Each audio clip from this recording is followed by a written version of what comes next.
করার আপনি মুমিন হলে অবশ্যই করবেন। রাগ নিয়ন্ত্রণ যে করে সেই বড় মুমিন হয়।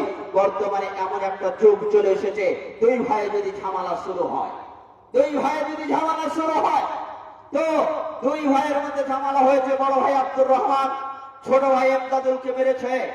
মাঠে থেকে আর একজন লোক এসে বলছে, আরে বড় ভাই শেষ করে দিয়েছে রে, আমি শূন্য গো, মাঠে খবর পেলাম গো, তোমার বড় ভাই তোমাকে মাইরাছে। এমন মায়ের মায়েরাছে, এই মারে মনে হচ্ছে সুপরামর্শদাতা এলো। এক পর্যায়ে বলছে, শুনো তোমার ভাই এই কাজ করেনি, গোপন সূত্রে খবর পেলাম তোমার ভাই তোমার ভাবির কথা শুনে, তার ভাইয়ের কথা শুনে তোমার উপরে হামলা করেছে। তোমার ভাইকে জব্দ করতে গেলে, তোমার ভাবিকে জব্দ করতে গেলে অমুক জায়গায় যাও, শহীদ হয়ে যাবে। মিথ্যা মিথ্যা কেস আর ডায়েরি লেখা হলো, বড় ভাইকে 14 বছরের জেলখানার হলো। এই হচ্ছে মানুষের বিষয়টা। বিভিন্ন বসে আছে আপনাকে কালে ভুল ফুটুয়া দেওয়ার জন্য, মানুষকে ভুল রাস্তা দেখার জন্য। কিছু মানুষ দুনিয়াতে বসে আছে আপনার ভাই ভাই লড়ার জন্য।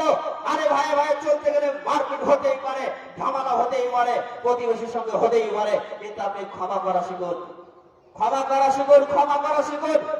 আল্লাহ তাবারক ওয়া তাআলা ওই কথা বলছেন, যারা ক্ষমা করে তাদেরকে আল্লাহ তাআলা ভালোবাসেন। আল্লাহ রাসূল সাল্লাল্লাহু আলাইহি সাল্লামের চাইতে অন্যায় ভাবে মার খেয়েছেন এমন কোন পৃথিবীতে মানুষ নেই যিনি হকের পথে ছিলেন, অথচ তায়ের পাশে ধরলো, তাকে মারলো। সম্মানিত সুধী মণ্ডলী, এক পর্যায়ে আল্লাহ রাসূল ক্ষমা করলেন। শুধু তাই নয়, আল্লাহ রাসূলের একজন চাচা ছিলেন, তার নাম হযরতে আমির হামজা। তার কলিজাকে চিবিয়ে খেয়েছিলেন একজন মহিলা, তার নাম হযরতে হিন্দা। তিনি কিনা ফাতে মক্কার সময় মুসলমান হলেন। মুসলমান হওয়ার পরে বললেন যে, ইয়া রাসূলুল্লাহ, আমি মুসলিম হতে চাই, কালেমা পড়তে চাই, আপনার দলে দীক্ষিত হতে চাই। আল্লাহ রাসূল ক্ষমা করে দিলেন, এমনকি তাকে মুসলমান করলেন। সম্মানের সুধী মণ্ডলী, তাহলে এত বড় অন্যায়টাকে ক্ষমা করেছেন, এটা হচ্ছে আল্লাহ রাসূলের। আপনার কি হয়েছে? সামান্য প্রতিবেশী একজন একটা প্রতিবেশী ছাগল একটা বেগুন খেলে বলে আপনি তাকে হত্যা করলেন। সামান্য একটা ভুট্টার গাছ আপনার খেয়েছে বলে আপনি এত বড় ঝামেলা শুরু করলেন। আপনি কখনো মুমিন হতে পারেন না। মুমিন তো সেই যে রাগের মাথায় রাগ নিয়ন্ত্রণ করে, মানুষকে ক্ষমা করে। আল্লাহ তাবারক ওয়া তাআলা, আল্লাহ রাসূল সাল্লাল্লাহু আলাইহি সাল্লাম বলেন, লাইসাস সাদীদু বিসুরআতি ইন্নামাশ শাদীদুল্লাযীনা ইয়ামলাকু নাফসাহু ইনদাল গাদা। আমরা বর্তমানে বীর পুরুষ তাকে ভাবি যে মানুষকে অন্যায় ভাবে কথা বলতে পারে, যে মানুষকে মুখের সামনে যা কিছু বলতে পারে বলে বীর পুরুষ গো। যে কিনা সামান্য কিছু নিয়ে রাগান্বিত হয়ে যাবে, যে রেগে গেছে, অনেক মারাত্মক লোক, আমরা তাকে বীর পুরুষ মনে করি।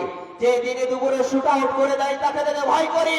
আল্লাহ রাসূল বলেন, না, লাইসাস সাদীদু বিসুরআ, সেই মানুষটা কখনো বীর পুরুষ হতে পারে না। বীর পুরুষ হলো ইন্নামাশ শাদীদুল্লাযীনা ইয়ামলাকু নাফসাহু ইনদাল গাদাব।